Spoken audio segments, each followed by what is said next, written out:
What's up, YouTube? Welcome to the video. So we are here to develop bank management system with the help of JavaScript and Firebase.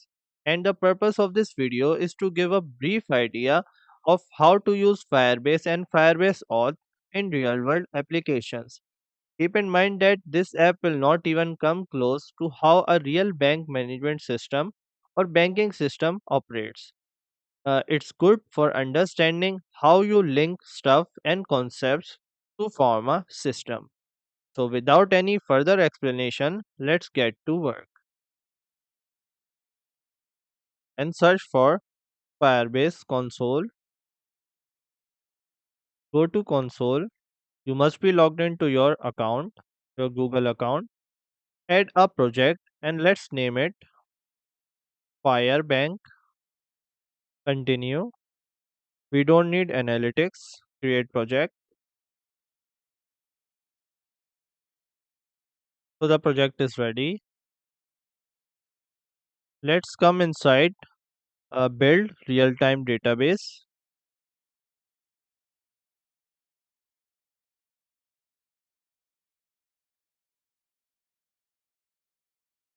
and create database. Next, start in test mode. So our database is ready. Now let's get inside authentication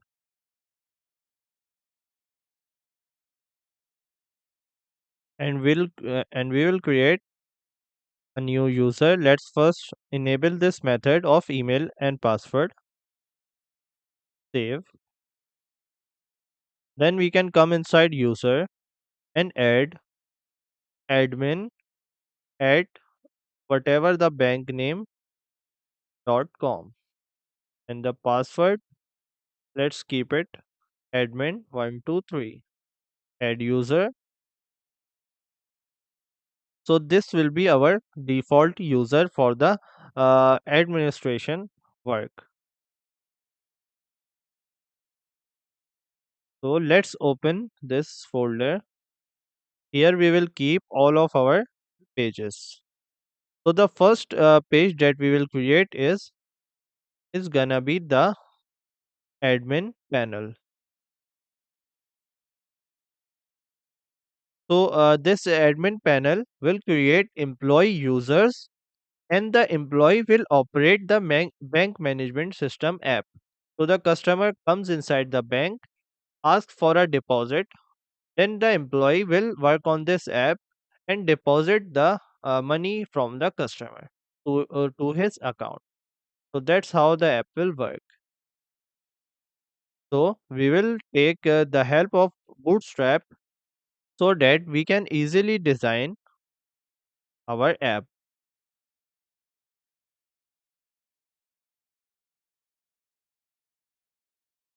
Let's copy this. So this will be our starter template.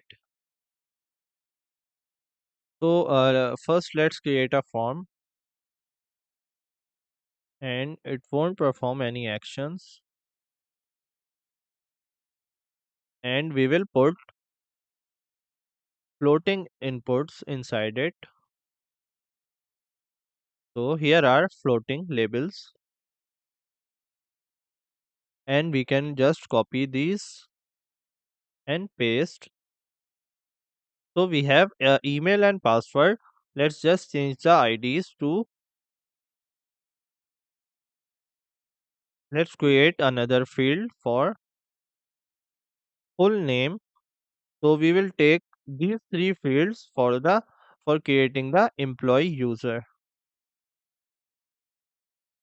name input and its type would be text.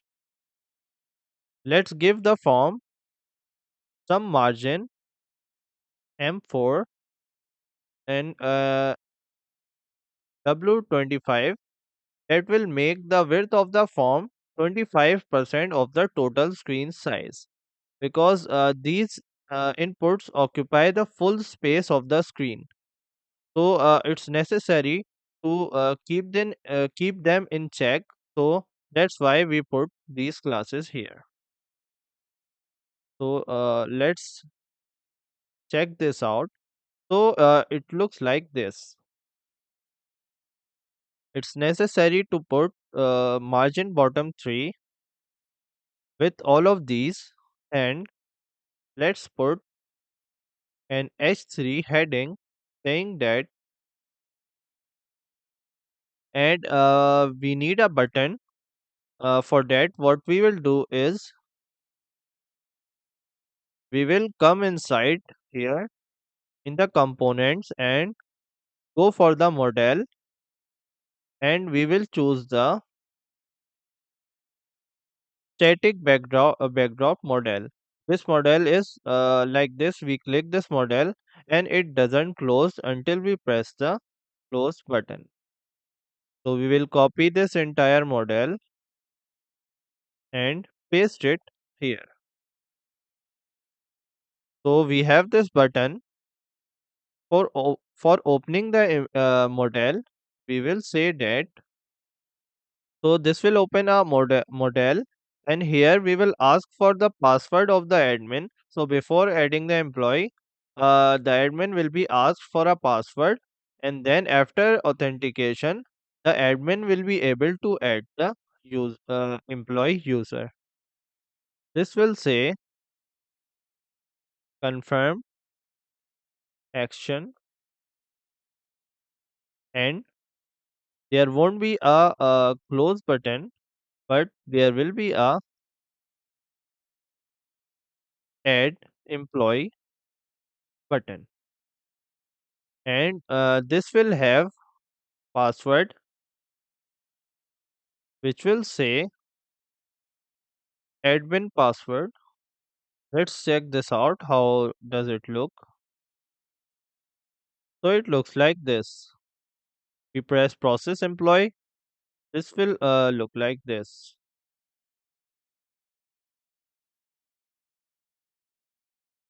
So we can make this button with 100% and give it a padding to class. So this looks better.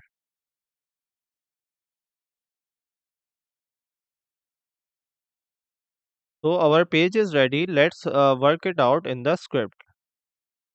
So for copying the script, we will come inside project settings, and we haven't created an app, so a web app, and register, continue to console, and we are in the project settings. So here is our configuration. We can copy this and paste it here. So this is a script of module type, and we will have all of our Firebase code here. Let's remove all of these comments, and we will add some more lines, which would be constant db, and we will use get database function. But first we have to define a library which is Firebase database. So these versions should be the same for all libraries. So the get database function, and then we need another library which is gonna be the authentication library. So Firebase auth library, and we will create another constant auth and use the get auth function, which get us the authentication, so the currently logged in user and other information. Then we can define our references here. We also need to give these buttons classes. So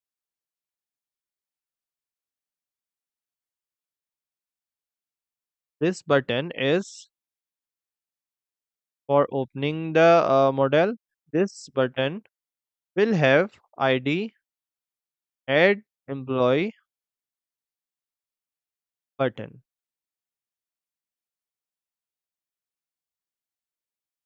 And let's close this and open this in another file. Open this file in another section, and then we can define the references. Here are all of our references. Now we also need some additional functions from the Firebase database, which are set and ref. And from authentication, we need these functions. So now let's start creating the register function. So we will first sign in with email and password. So we will check that the admin password is correct, and then we will create the user with this function. So first we sign in with email and password. So in this function we first need to provide auth. Then our email was admin at bank.com. We will give it as a hard coded string, and we need the admin password dot value. So whatever is written inside the uh, input of the model. Dot then inside this we have an arrow function, and we have the admin credentials. Now once the admin is authenticated, we can create the employee user with this function. So it will again take the auth, the email dot value, and password dot value. So whatever is written inside the password input. Dot then having credentials, and when the employee is registered, we will also put some information inside the Firebase database. So the name and email of the employee. So for that we will use the set function, which take the ref function, which takes again two arguments, the db, so the configuration, and the address to save the employee list. And inside that we will save the employee based on its threads dot user dot uid. So this uid is generated for every user, so we will use that to save the employee's information inside the real-time database. For saving the information, we also need the object to be saved into the database. So in this object we are providing email from the email input, and the full name from the name dot value.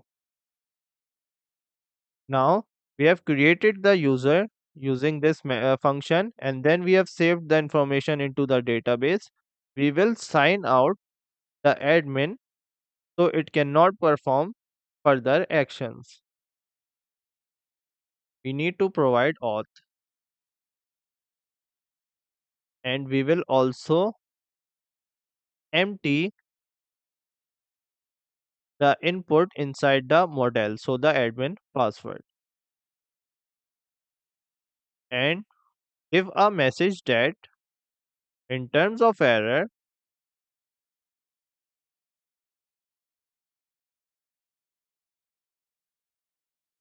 alert error. So we don't usually show the error to the user, but let's just do this. These methods should be inside here. So when the user is created, then it sets the record inside the Firebase database and then sign out and clear the admin password. So this is all part of this create with email then promise. Then after this is done, we can also put the catch error. So if any error occurs with this function, and this catch is for the sign in with email password function. So now let's just add the event and see how it works. So the add button, add event listener, upon click, it will register the employee user.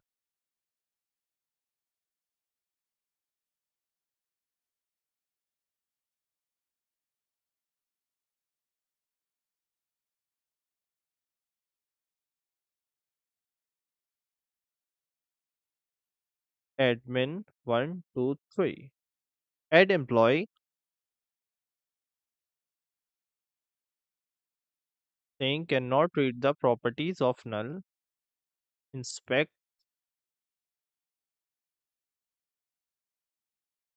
So let's check the error.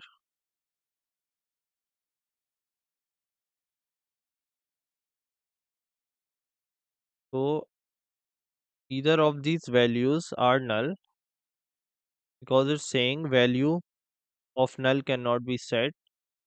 So this was the problem. Let's try that again. Process employee, the password of the admin. Add employee. It's saying that it was created successfully. Refresh. So we can see that the user is here. Now come inside the real-time database, and there is the employee list. So we have our employees information. So this was it. So our admin panel is complete. The next is the login for the normal employee user. So let us create our login page, login.html, and inside this, let's copy the code of admin, and we will remove these functions, these references, remove all of the HTML stuff. What we will do here is we need a nav bar from the Bootstrap. So this would be perfect. Copy this nav bar and nav bar dark.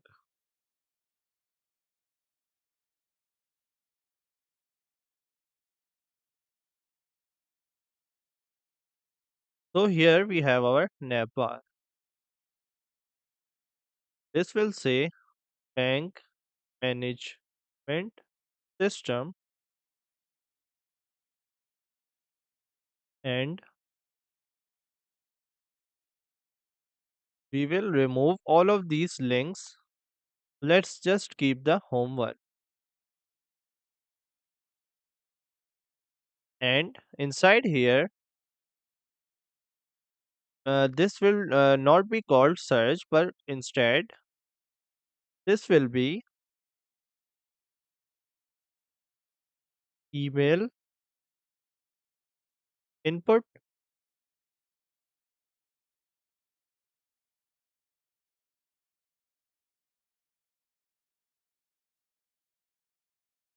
and we will have another input password input,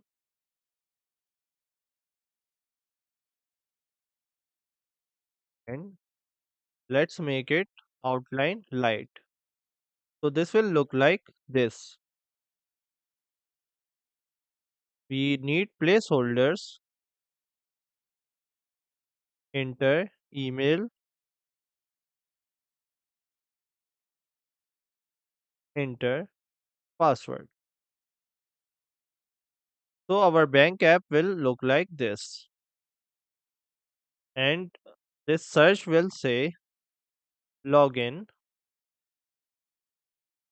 and this will be called login button.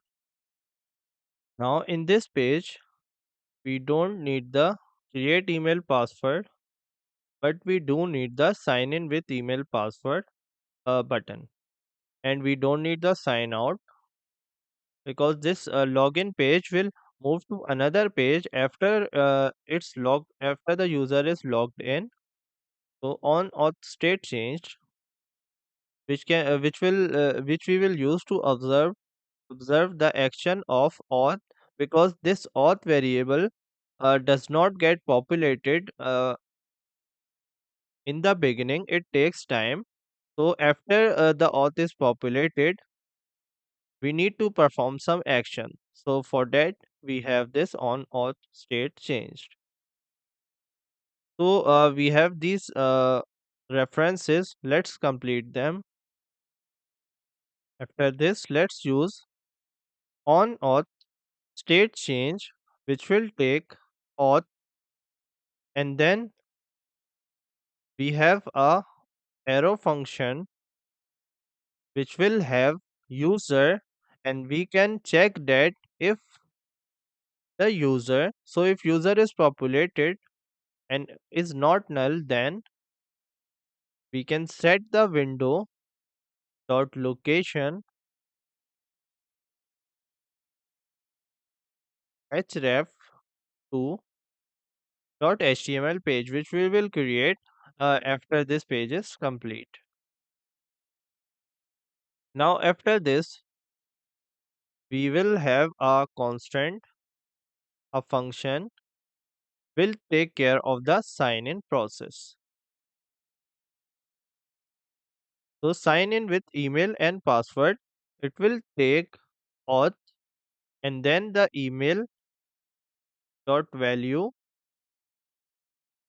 and pass dot value. After this, we have a then promise which have which will have credentials, and inside this arrow function, we actually don't need the credential. We will just move on to the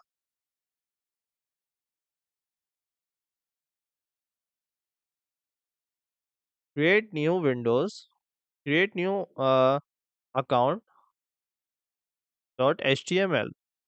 So if the user is already logged in, then we move to this account. Otherwise, when the user click on the login employee button, so this button, then if the login is successful, then we go to this page. So ultimately, when on the successful login, we will go to this page. If there is error, then just copy this sketch, and after this, we will add the event, activate the login employee function. We also don't need both of these.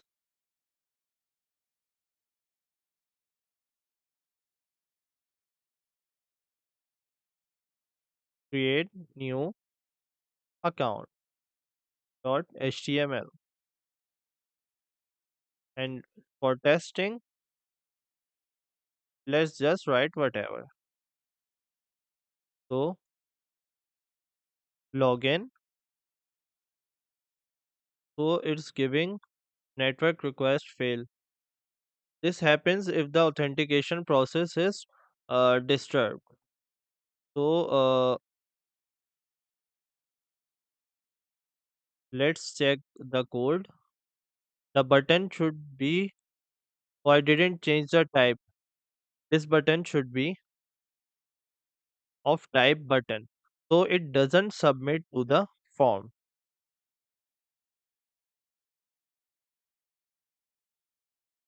The error should now be fixed. Let's try to log in again. So it's now logging in correctly. We will not have any items on the login page. We will have all of these after the login. So let me copy this nav bar or this entire page, paste it here, and we will change the nav bar to create new account, and this href will point to this page. Then so the next page we are creating is create new account. So the if the user arrives at this page, the user must be logged in. So no point of keeping all of this. Instead, we will have a drop down. So this simple drop down,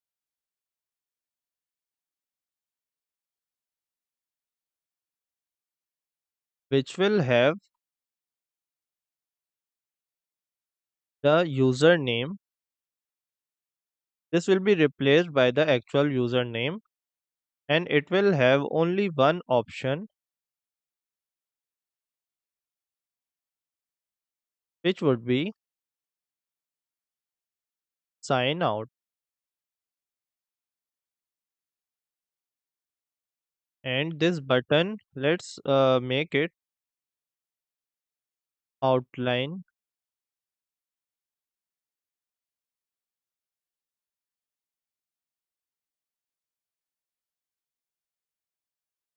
having class of W25 and margin 4,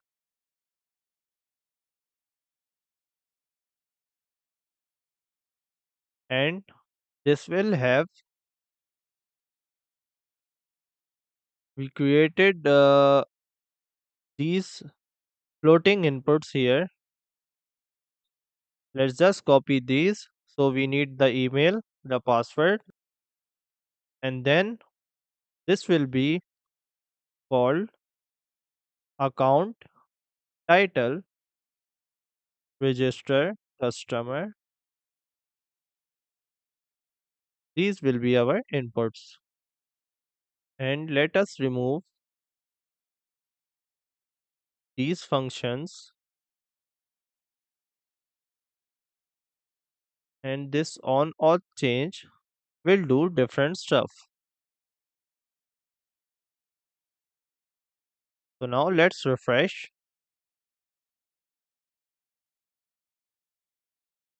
So it looks good. And this will be disabled until the real username is written over here. So on default,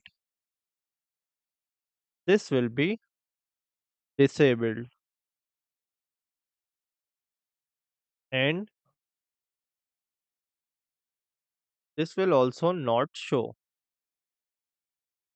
So this create new account will not be shown until the user which is logged in is truly loaded from the auth.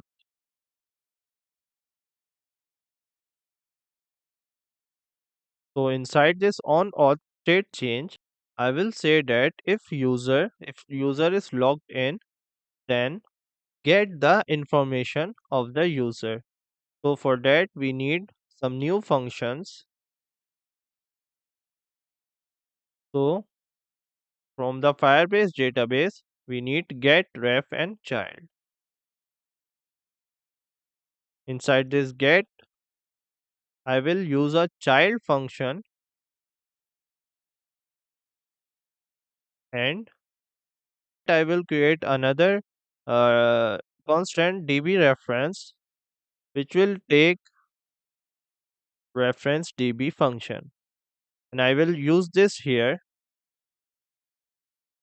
And this should not be used create but direct user.uid. Then we have this arrow function having the snapshot of the data. So not the entire data, but the piece of data which we call snapshot.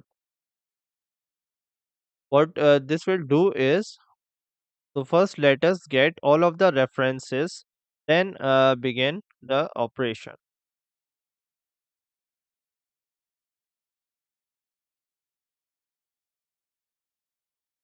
So all of these inputs. So we have all of these references, but we need another reference which we didn't define. This should be disabled, and let's give this an ID of user drop.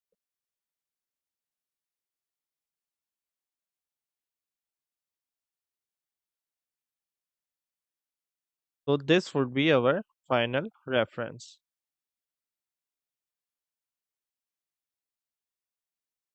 The user drop dot inner html will change to snapshot dot val dot full name. So the name of the employee which we are returning from the database. Then this user drop will be enabled. So to enable this, we will use the disabled property and set it to false. We will also make the main div, and if there is no user, then go to login.html. Now let's create a register customer function. To register customer, this will set the database. So we will have data written to the database. So now we will save the data to the customer list folder, so a new folder. And this requires us to create an account number, and we can do that in unlimited ways. So how to create a account number, but for now let me just write this.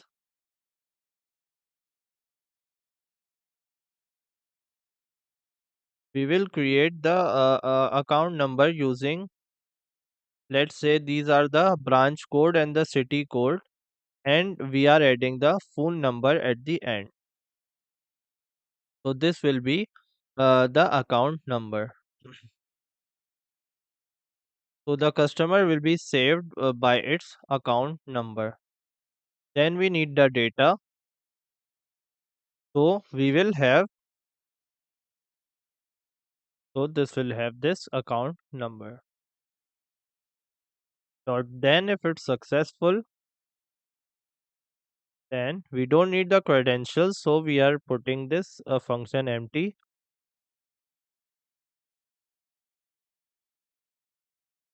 Customer registered, and the same thing for catching the error. Now we also need a function to log out. So just keep in mind that the Firebase function is also very similar. It also says sign out but with a small s.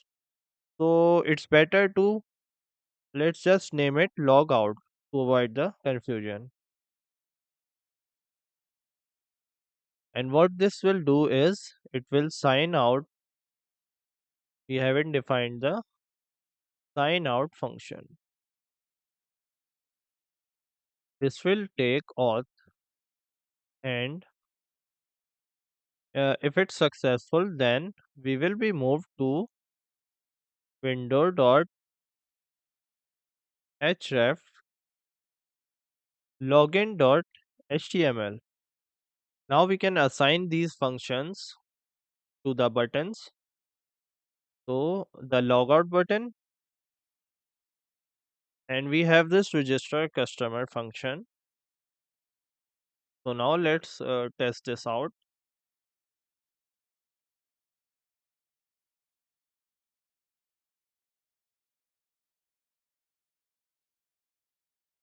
So we, oh,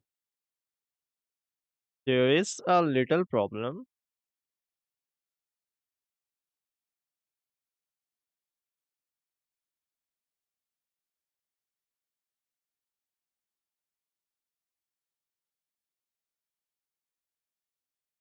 So we actually need to put the ID here, and let's keep it to user drop button.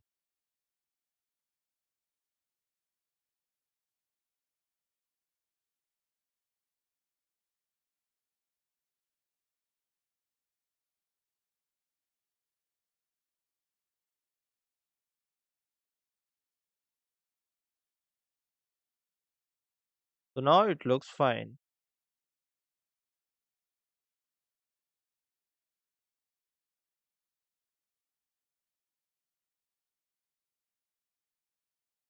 We are having that set is not defined.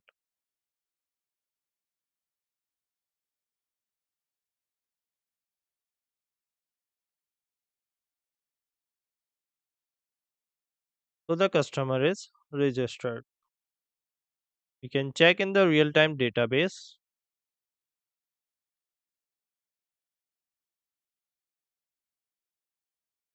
So we have our customer with its account number and rest of the details.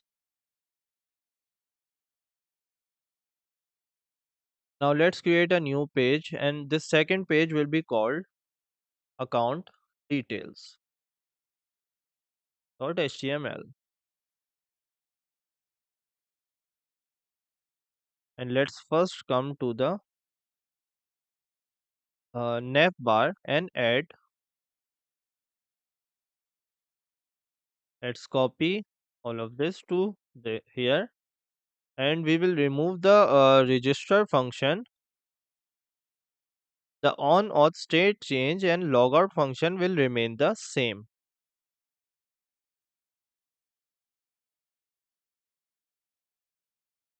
These references will change.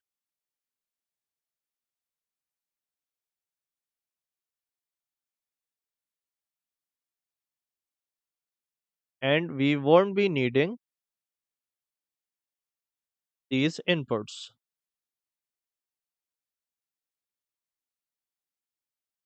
Now we need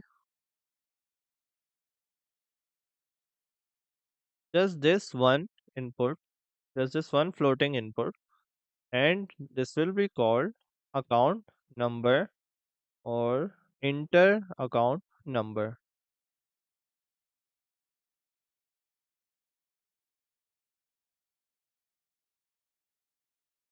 And let's put this inside a div,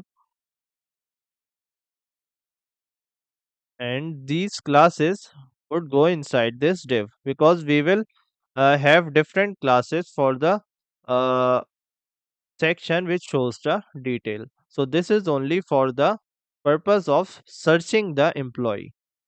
Then there will be a section which shows the actual information,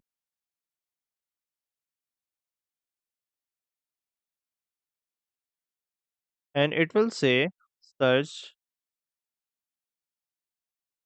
customer details.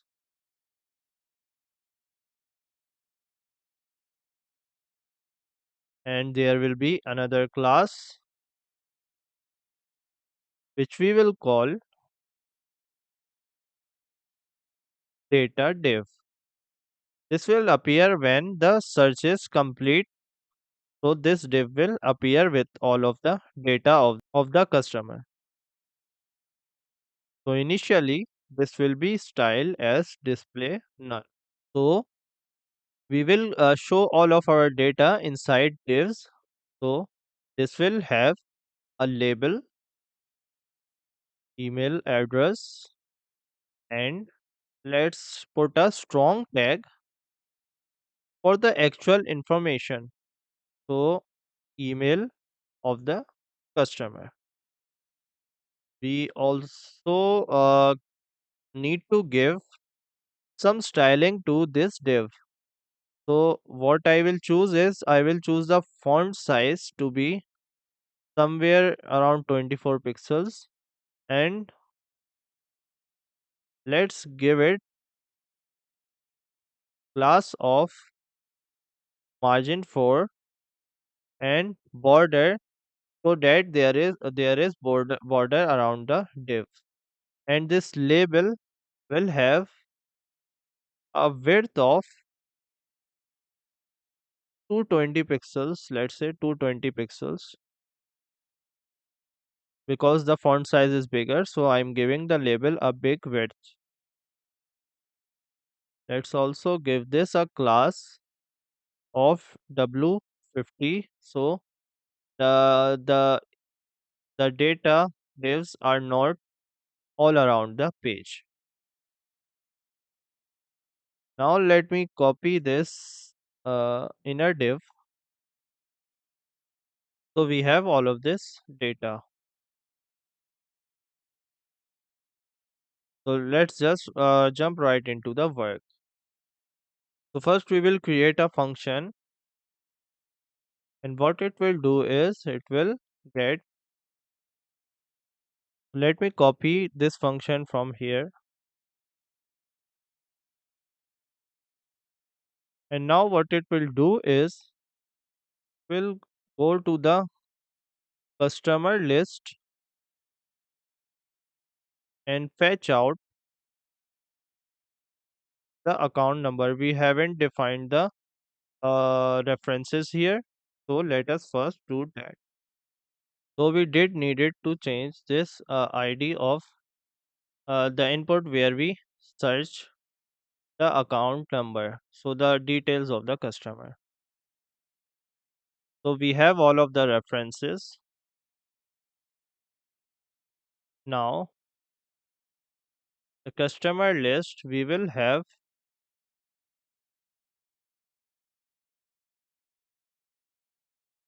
the search account number input dot value. So the account number that we are trying to search will go here, and it will look inside the customer list and try to find the detail. If it succeed, then we will say if snapshot dot exist with an s, then email customer dot inner html equals to snapshot.val. This is a function to get the data from this snapshot email. So this should be accurate exactly as we have saved within the database. So here is our data. Now let's define the function for the button, which is search. Let's keep it to search button. So search button, add event listener. Let's try it now.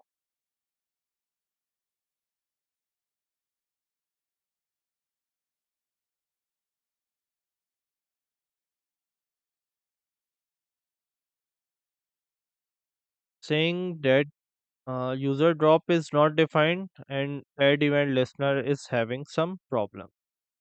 So the search button which have this ID.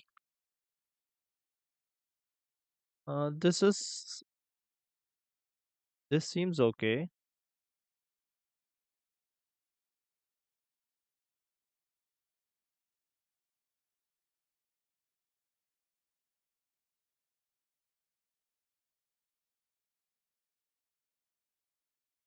Let's just keep the user drop. User drop was not found.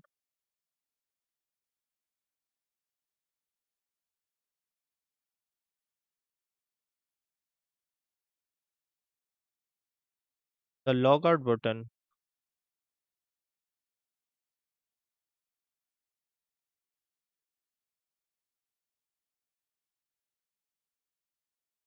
The logout button has this name.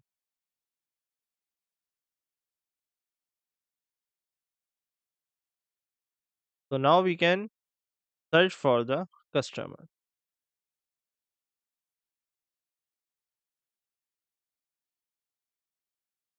So we are getting cannot read properties of null, and this is because we have this mistake of customer list spelling in the create account. So we will have to create a new customer.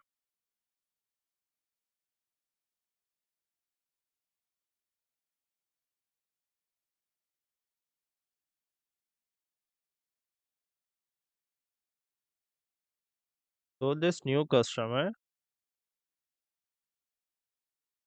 I need to get it from here. Account number. So here are our customer details.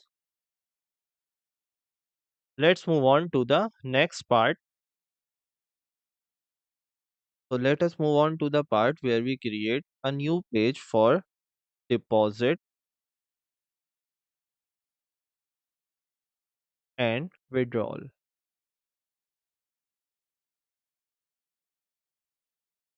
And let me copy all of the code from account details. And what we will change is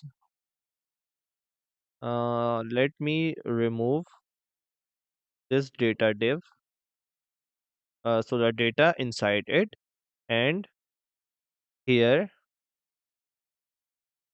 and now I don't need the extra div. We will put it inside the main div. So this is our main div. And then we have the data div, and we don't need these closing tags. They were extra. So now inside this data div, I need some set of inputs. So div dot mb3.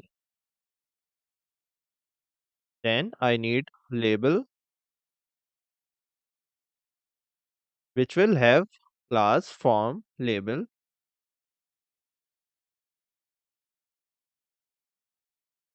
and the first one will say account title. Then I will create an input with a class of form control, and this input will have an ID of account title input. Now this one will have this one will say current balance, and the input name will be balance input, and these two options will be disabled. So both of these are only for the show.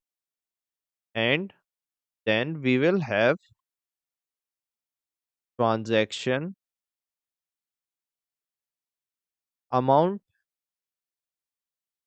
and let's make it number. And then at the last we will have transaction type, and we can make this We can remove this, and this time we need a select tag with a class of form select, and this will have an ID of transaction type select, and we can give it more margin because the select margin works a little different. Then inside the select we have two options. At the end we have a button perform transaction, and now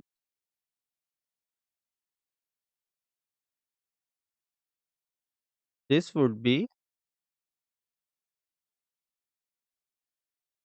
amount input.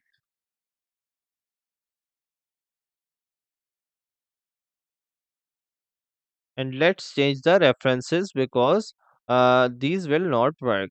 So we need the references from this page. So we have all of these inputs. Now we have this action div which we need to change this name in we need to change this name into the action div.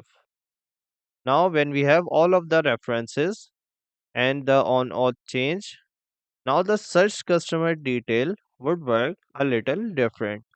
What we now need is we need the balance of the customer and the account title. We don't need the rest of these.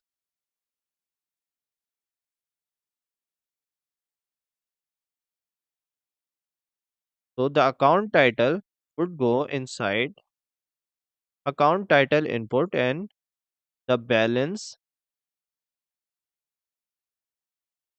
will come inside the balance input. And then this needs to be action div. So we will show the action div. We did not declare this search button. So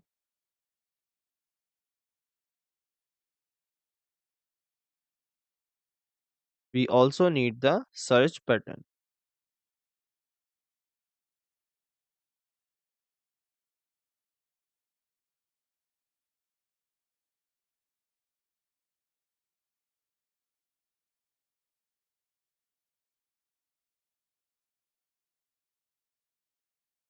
So the search button.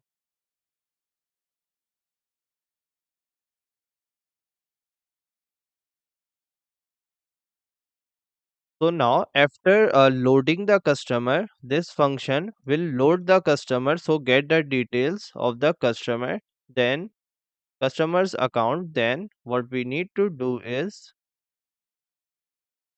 we now need to create a function if ctype dot select ctype select dot value is equals to, let's copy the options value so there will be no trouble. Then we calculate that the balance input is less than the number of amount, then the transfer cannot happen. If you're trying to withdraw the amount of money which you don't have in your account, then we will say balance is low. Then we will return. So this is a condition, and now the actual functions begin. The balance will be updated according to if the select is withdrawal is equals to withdrawal, then what we do is we take the balance input and subtract the amount from it. So this is how withdrawal is performed. If this doesn't happen, then it means that thus we have selected the deposit option. Then we add these two up, and this that would be the balance update. Now we will get the current user from the auth object. So current and capital user. Now what we need to do is we need the update function,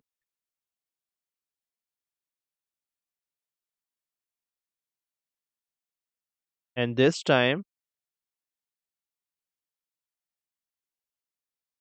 and it will take a reference function, and we will update customer list. Now we also need the account number, so let's create a variable account number,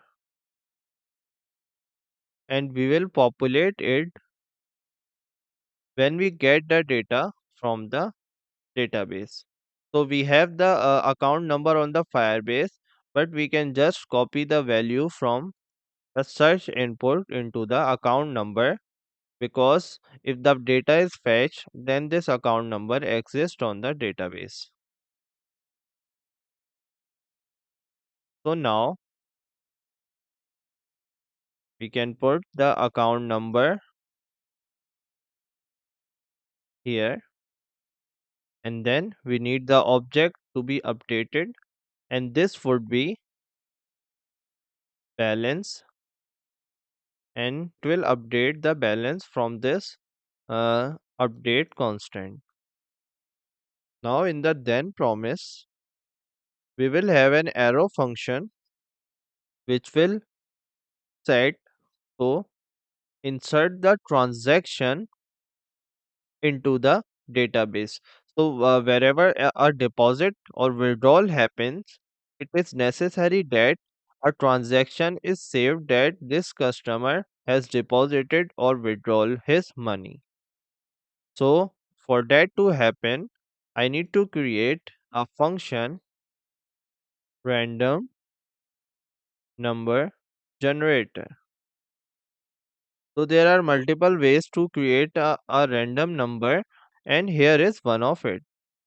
So what you do is you get the current date, you define a constant, then use the math dot round function to round off the number to an integer, and the number would come from math dot random,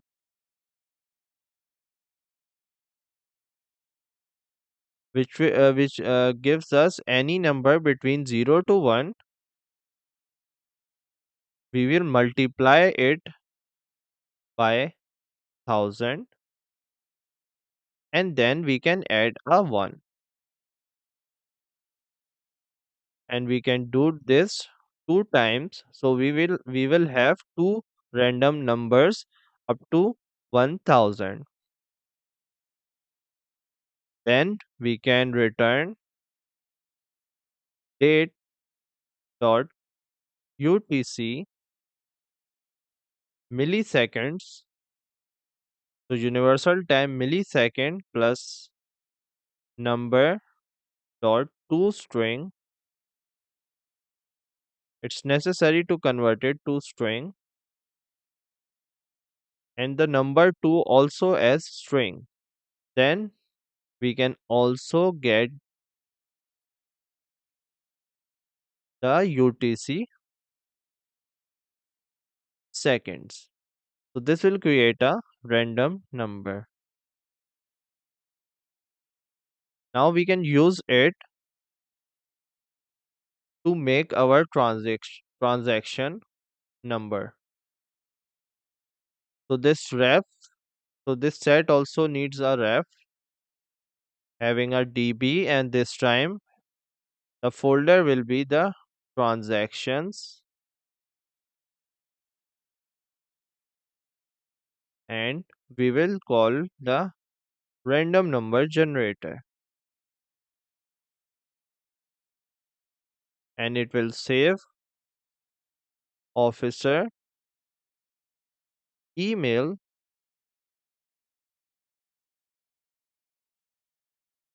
which will have user dot email. So the employee which is currently operating the bank management system, his email. So we know that he did the transaction for the customer. Now officer name, which will come from user drop dot inner html. So the sign out button. Now date time, we will take the current date and convert it to local date string. Then same, then add a space, a bar, and then the same thing, but this time to local time string. So we will both have the date and the time of the transaction. Then the transaction type.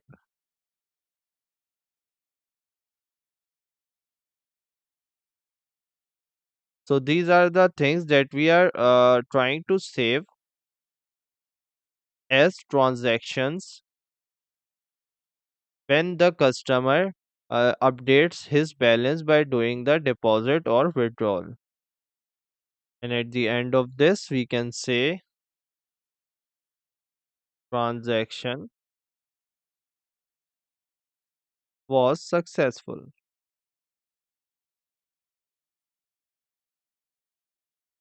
We can also catch the error if anything happens. So the deposit button to transaction button.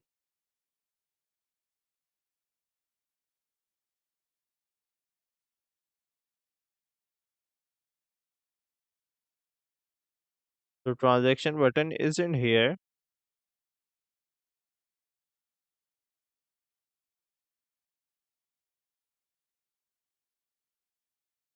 So here it is.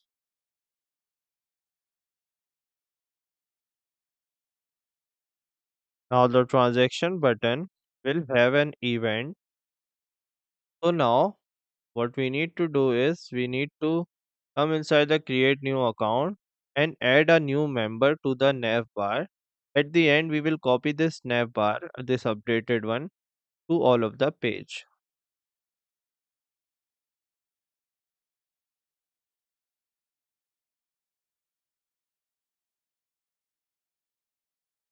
The number one thing is this action div will have the same classes as the main div.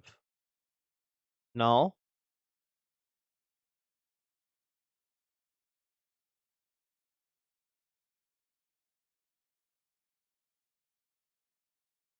this would be value and not inner HTML because we are putting the values inside the inputs.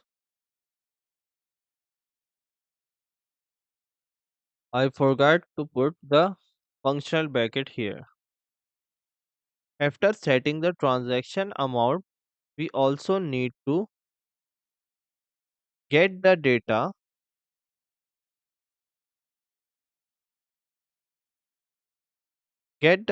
again from the customers list. So this function again, this entire function again. But this time we only need to update the balance. Now I'm adding 2000 rupees. So you can see that the balance is updated. Let's try to withdraw money, and this time let's try to withdraw too much money that is not present in the account. It will say balance is low. So now let's try to withdraw money that is present within the account.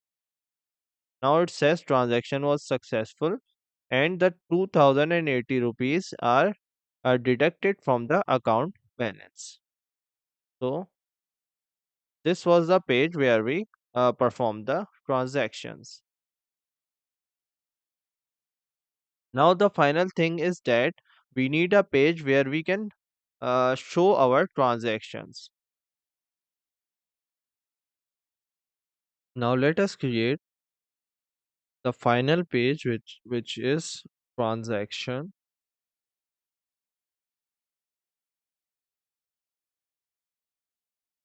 and we will copy all of the deposits code, and then this action div will become data div again. Remove all of this. We still need the searching button. It will say, and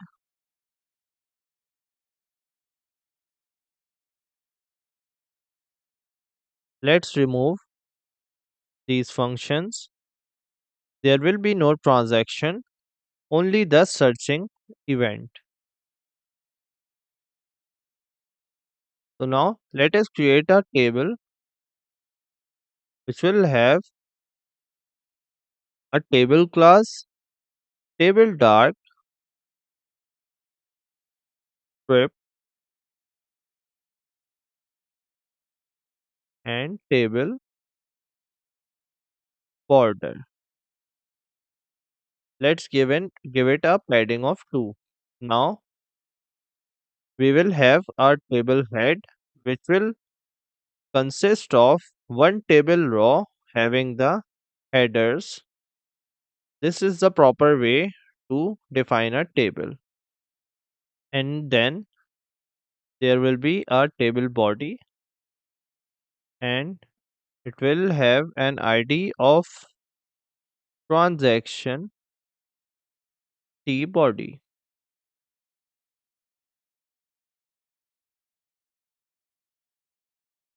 And then I need to define this T body here. The action div which we converted back to data div, and these two will follow. We don't need the account number. Now when the search button is pressed, this function will trigger. We will retrieve our data through a query because it is required that there may be many transactions with different transaction number, but we will be needing the transaction of one customer at a time. So we will query all of these records for a specific customer, so for a specific account number.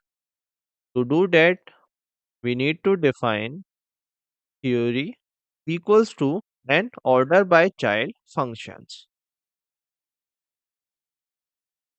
We will first go inside the customer list and uh, search for the customer that it exists. If it doesn't exist, then we can just say otherwise. If the customer exists, then what we can do is we can define a query using the query function which takes the reference db and the folder where we need to perform the transactions. So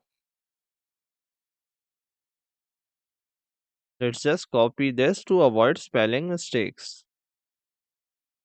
Then in this query I will provide order by child, which means that account number.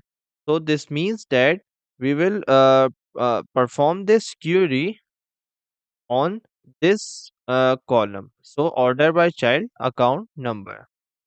Then what query we need to perform? We need to perform the equals to query, which means that whatever the account number is, we only need that customer through our query. So now we can use the get function, and this time we will pass the query and then snapshot. If snapshot exists, the data div will show,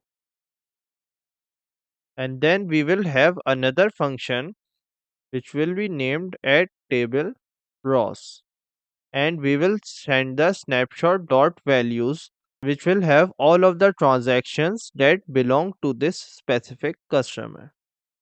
Now the add table rows function will do the rest. First of all, let's define my transaction, which would be an array,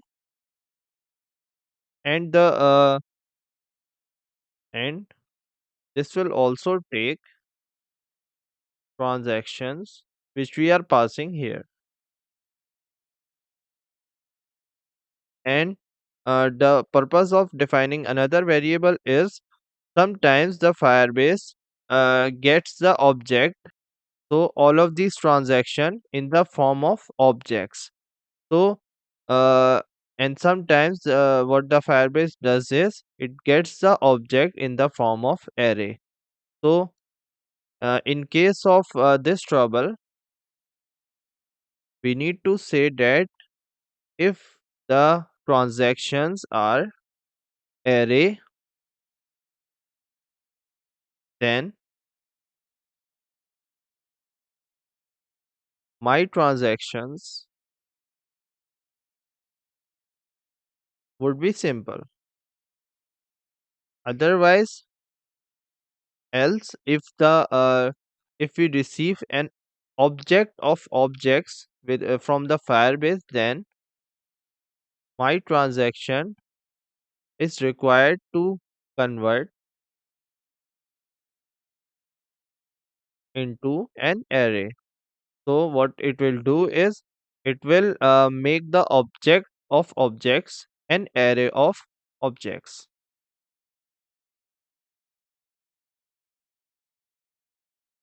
So in our case, because we have defined the keys as transaction number, we will always get the object, but this is just for the safe side. Now let's create account, and we will create a table raw document dot create element. This time we are using create element, and we are creating tr, which is a table raw. Then I am now creating table cell for each of the thing that I wanted to put inside the table. There will be an additional thing which is the serial number. So now what I have received from the Firebase database, I have to put it one by one into my columns, and then we will add this entire row to our table one by one. So one record at a time. So let me put entire of this code to inside a for each, and this array will be replaced with my transactions.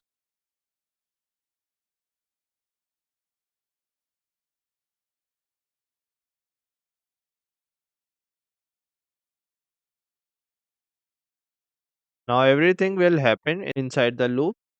These all elements were created. Now they will be populated with the transaction data.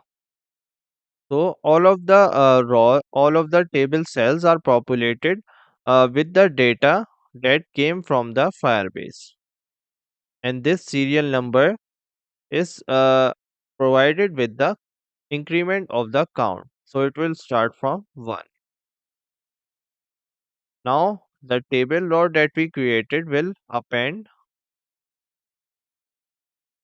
all of the columns. Then it will be added to the transaction T body using the same append function. So first we are adding all of the table cells to the table row over here. Then we are adding the table row to the table body. And this will be the end of the function. Now let's try this.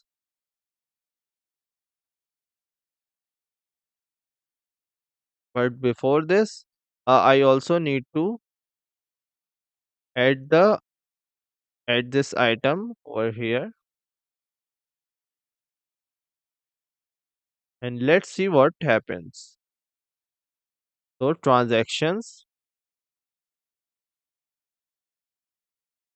I need to get the transaction of this account. Search.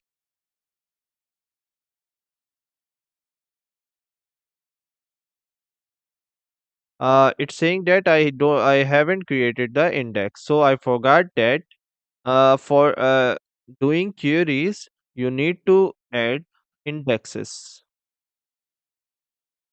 If you want to learn about queries more, I have an entire videos doing all of these queries and defining each one in details.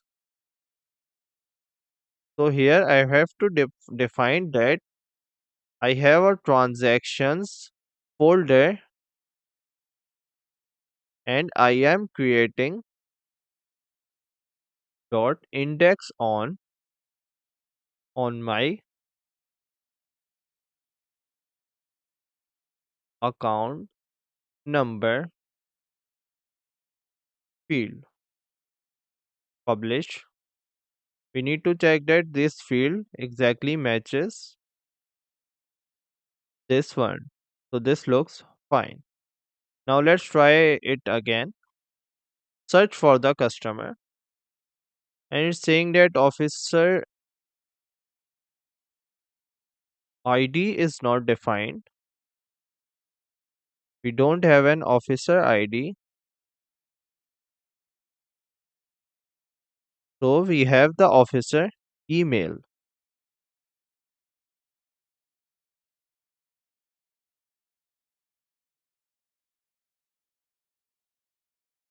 So all of this is perfect. We just don't have the serial number. So let us see that what is the problem. The serial number wasn't defined here.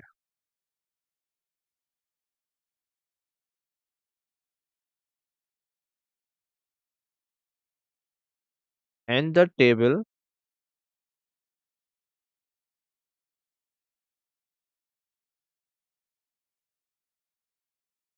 So now it looks great. So we have the account title. These are the transaction. First the deposit, the withdrawal, and then again a deposit. It is done by the officer. This is the email of the officer, and this is the name of the officer. So each transaction is getting recorded, and this is the time when the this is the date and time when the transaction happened.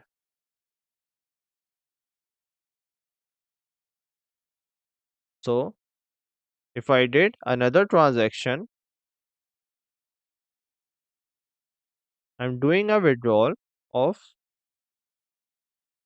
10,000 rupees. Then I'm going to transaction and searching. Then I have this transaction over here that I withdraw 10,000 rupees at the current time. So this is how you make things work. Now the final thing that I want is I want to copy this nav bar and these won't be active.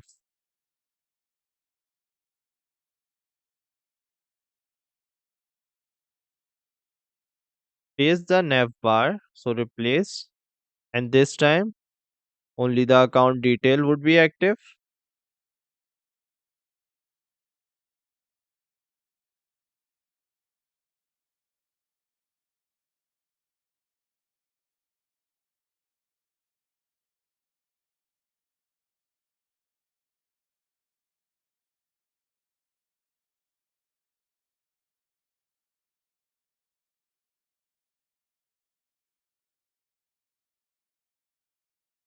So now when I refresh, now it's highlighted that I'm at the transaction page. I can go to deposit account details. Now everything falls in place. You can see that if I press this deposit button, it takes time to load the user. So the first thing that you can do is, if you want the user to be loaded in an instant, you need to store the user inside the local storage. The second thing is that if you want to wait for the user to load, you don't want to use the local storage, but you just want a loading screen, then I have a separate tutorial to develop a loading screen which will help till the data is loaded. So now if we look at the transaction table, we know that our employee, so currently this is my name, our employee is loaded when this auth function is showing the main diff. So over here we can destroy the loading. So we will have a loading, but we will destroy it when it is not needed. So watch the tutorial and you can apply it over here. So this is all for the video. If you like it, give it a thumbs up and do subscribe to the channel. See you next time.